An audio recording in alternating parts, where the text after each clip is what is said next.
সাথী বন্ধুগণ, গণ অধিকার পরিষদ ঢাকা মহানগর দক্ষিণের পক্ষ থেকে আজকের এই মশাল মিছিলের আয়োজন করা হয়েছে।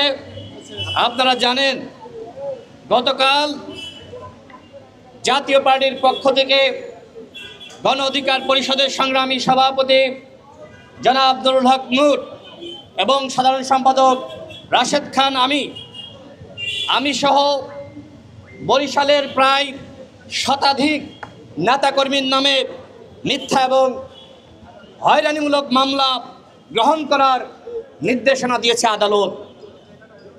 কোন বিচারক এই ধরনের নির্দেশনা দিল? যে বিচারক এই ধরনের নির্দেশনা দিয়েছে সে প্রকৃতপক্ষে ফ্যাসিবাদের পক্ষে অবস্থান নিয়েছে। ইতিমধ্যে আইন উপদেষ্টাকে আমি বিষয়টি অবহিত করেছি। আমরা সরকারের কাছে স্পষ্টভাবে বলতে চাই, এখনো পর্যন্ত কেন এই ফ্যাসিবাদের দোসর জাতীয় পার্টি বাংলার মাটিতে রাজনীতি করার দুঃসাহস দেখাচ্ছে? আপনারা যদি সহানুভূতি না দেখাতেন তাহলে জাতীয় পার্টি মামলা করা দূরে থাক, তারা রাজপথে নামার সাহস দেখাতে পারত না। এই যে পাশেই জাতীয় পার্টির কেন্দ্রীয় কার্যালয়, বিভিন্ন সময় ছাত্র জনতা সেখানে প্রতিবাদ মিছিল নিয়ে গিয়েছে, কিন্তু তারা কেউ জাতীয় পার্টির কার্যালয়ে হামলা চালায় নাই। এই যে গুলিস্তানে আওয়ামী লীগের কার্যালয়, সেখানে ছাত্র জনতা মিছিল নিয়ে গিয়েছে, প্রতিবাদ করেছে, কিন্তু এখনো পর্যন্ত আওয়ামী লীগ বলেন আর জাতীয় পার্টি বলেন, আওয়ামী লীগের দোসর এবং আওয়ামী লীগের কোনো কার্যালয় এদেশের জনতা সেখানে হামলা চালায় নাই।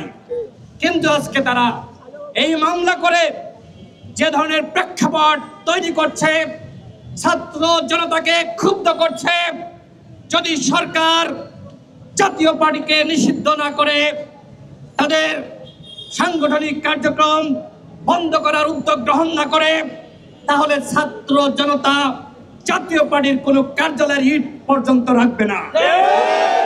আমাদের স্পষ্ট কথা, সরকারকে বলবো, যদি জনতাকে এই ধরনের মবের দিকে আপনারা অগ্রসর না করতে চান, তাহলে বরিশালে আমাদের নামে যে মামলা করা হয়েছে, এই মামলা আগামী 24 ঘন্টার মধ্যে প্রত্যাহার করতে হবে। আমরা 2018 সাল থেকে সংগ্রাম করে আসছি। 24 সালের গণ অভ্যুত্থানে গণ অধিকার পরিষদের সভাপতি নুরুল হক নূর গ্রেপ্তার হয়েছে। ইতিমধ্যে হাবিবুর রহমান রিজভী বলেছেন, গণ অধিকার পরিষদের 11 জন শহীদ হয়েছে, আমাদের অগণিত নেতৃবৃন্দ গুলিবিদ্ধ হয়েছে, হামলা মামলার শিকার হয়েছে। 18 সালের কোন সংস্কার আন্দোলন না হলে এই বাংলাদেশে কোনো গণ অভ্যুত্থান হতো না। এই 24 সালে এবং তার আগে যদি আমরা ধারাবাহিকভাবে আন্দোলন সংগ্রাম না চালাতাম, এই বাংলাদেশে গণ অভ্যুত্থান হতো না।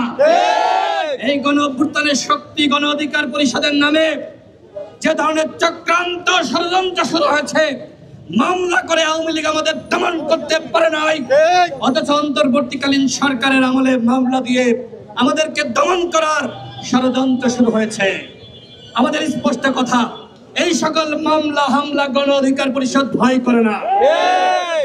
গণ অধিকার পরিষদকে যদি অন্তর্বর্তীকালীন সরকার মনে করে এই ধরনের মামলা দিয়ে দমন করবে, তারা যদি মনে করে আমাদের অগ্রযাত্রাকে থামিয়ে দিবে, এই অন্তর্বর্তীকালীন সরকার সেটিও করতে পারবে না। কেন আমি সরকারের কথা বলছি? কারণ এই মুহূর্তে অন্তর্বর্তীকালীন সরকার ক্ষমতায় রয়েছে। এই যে স্বরাষ্ট্র উপদেষ্টা, তিনি কি করছেন? আমাদের নামে থানায় মামলা করতে যাচ্ছে, আর জাতীয় পার্টির নামে মামলা রয়েছে, ওদেরকে অ্যারেস্ট না করে পাল্টা আমাদের নামে মামলা নিচ্ছে। এটি অত্যন্ত ন্যাক্কারজনক। আমরা আজকে এরই প্রতিবাদে আমরা এই মশাল মিছিল নিয়ে আমরা এই পল্টনে আমরা মশাল মিছিল, বিক্ষোভ মিছিল করব। আমাদের নেতাকর্মীদের প্রতি আমাদের নির্দেশনা, আমরা কেউ জাতীয় পার্টির কার্যালয়ে হামলা করে আইন হাতে তুলে নিব না। আমরা এই ধরনের বাংলাদেশে মব ভায়োলেন্স হোক, আমরা সেটি চাই না। আমরা সরকারকে সহযোগিতা করতে চাই। সরকারকে বলবো, আপনারা এই জাতীয় পার্টির বিরুদ্ধে ব্যবস্থা গ্রহণ করুন। আমরা চাই এই বাংলার মাটিতে আওয়ামী লীগ, জাতীয় পার্টি সহ তার দোসররা আর কোনো রাজনীতি করতে পারবে না। এর আগে দেখেছিলাম সরকার জাতীয় সংলাপে জাতীয় পার্টিকে একবার ডেকেছিল, আমরা তখন প্রতিবাদ জানিয়েছি। এরপর থেকে তাদেরকে ডাকে নাই, কিন্তু তাদের সাংগঠনিক কার্যক্রম সরকার নিষিদ্ধ করে নাই। তার মানে জাতীয় পার্টির কোনো দোসর এই সরকারে রয়েছে যারা এই জাতীয় পার্টিকে প্রোটেকশন দিচ্ছে।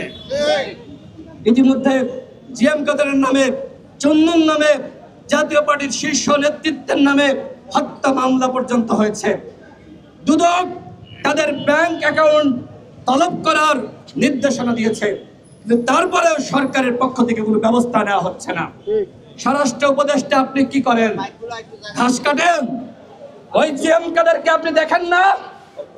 ওই জিএম কাদের উত্তরায় থাকে। যদি জিএম কাদেরকে আপনারা গ্রেপ্তার না করেন, ছাত্র জনতা জিএম কাদেরের বাড়ি এবং জিএম কাদেরের যে সকল দোসর রয়েছে ওই চন্নর বাসভবন ঘেরাও করবে। এর আগে আমরা দেখেছি, এর আগে আমরা দেখেছি 14 সালের, 18 সালের এবং 24 সালের নির্বাচনের সাথে যে সকল কুশীলব জড়িত ছিল, ওই নুরুল হুদা তাকে জনগণ ধরে এনে জুতা পেটা করেছে। কেন এই ঘটনা ঘটলো? এই ঘটনা ঘটার পিছনের কাহিনী আপনাকে বুঝতে হবে।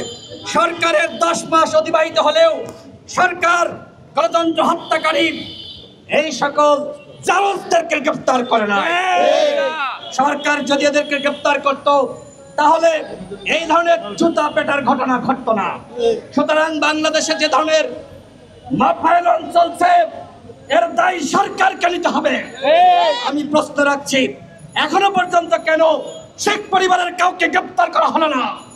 কিভাবে উবাইদুল কাদের পালিয়ে গেল? কিভাবে আওয়ামী লীগের সমস্ত মন্ত্রী এমপিরা পালিয়ে গেল হাতে গোনা কয়েকজন ছাড়া? কিভাবে? সরকারের সহযোগিতা ছাড়া এইগুলো ঘটে নাই। আপনারা বলছেন গণ হত্যার বিচার করবেন, আপনারা বলছেন রাষ্ট্র সংস্কার করবেন। গণহত্যার বিচারের আগে আপনারা এই জাতীয় পার্টিকে নিষিদ্ধ করে আপনাদের ক্ষমতা দেখান, আমরা দেখতে চাই। গণহত্যার বিচারের আগে শেখ পরিবারের অপরাধীদেরকে গ্রেফতার করুন। যদি আপনারা আওয়ামী লীগকে গ্রেফতার না করেন, তাহলে এদেশের জনগণ বিশ্বাস করবে না যে আপনারা আসলে গণহত্যার বিচার করতে সক্ষম হবেন। আমি সর্বশেষ বলবো, বাংলাদেশে গণ অধিকার পরিষদ একটি উদীয়মান শক্তি।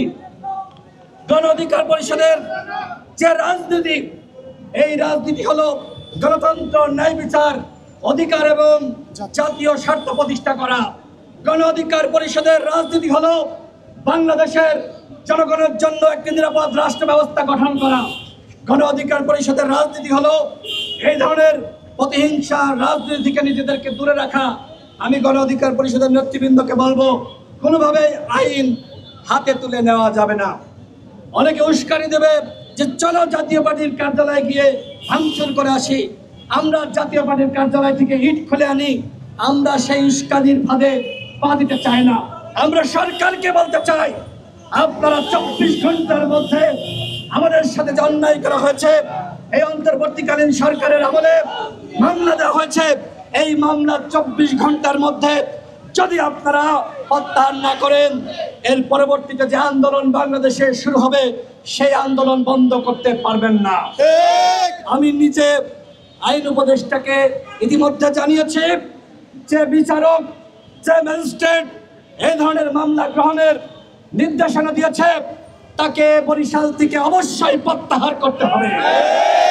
তার দুঃসাহস, কত বড় দুঃসাহস! সে 24-এর এই বিপ্লবীদের নামে মামলা গ্রহণ করার নির্দেশনা দিয়েছে।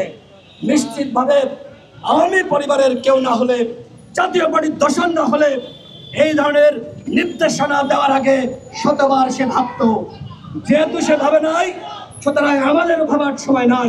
24 ঘন্টা সময় দেওয়া হলো, এর মধ্যে অবশ্যই এই ম্যাজিস্ট্রেট নামদারি জাতীয় পার্টি আওয়ামী লীগের দোসর তাকে প্রত্যাহার করতে হবে এবং একই সাথে আমাদের নামে যে মামলা করা হয়েছে সেই মামলা প্রত্যাহার করতে হবে। আজকে যারা এই মশাল মিছিলে উপস্থিত হয়েছেন আপনাদের সকলকে শান্তিপূর্ণভাবে মিছিলে থাকার আহ্বান জানাচ্ছি। মিছিলের সামনে আমি থাকবো, আমাকে ওভারটেক করে কেউ এদিক সেদিক যাবেন না। আমরা গণ অধিকার পরিষদ, আমরা সরকারের উপরে দায়িত্ব দিচ্ছি। আমরা নিজের আইন হাতে তুলে নিতে চাই না। আমরা বাংলাদেশের শান্তির বার্তা নিয়ে রাজনীতি করছি। খবরদার কেউ অশান্ত হওয়ার চেষ্টা করবেন না। ঢাকা মহানগর দক্ষিণকে ধন্যবাদ। এই মুহূর্তে মিছিল শুরু হবে।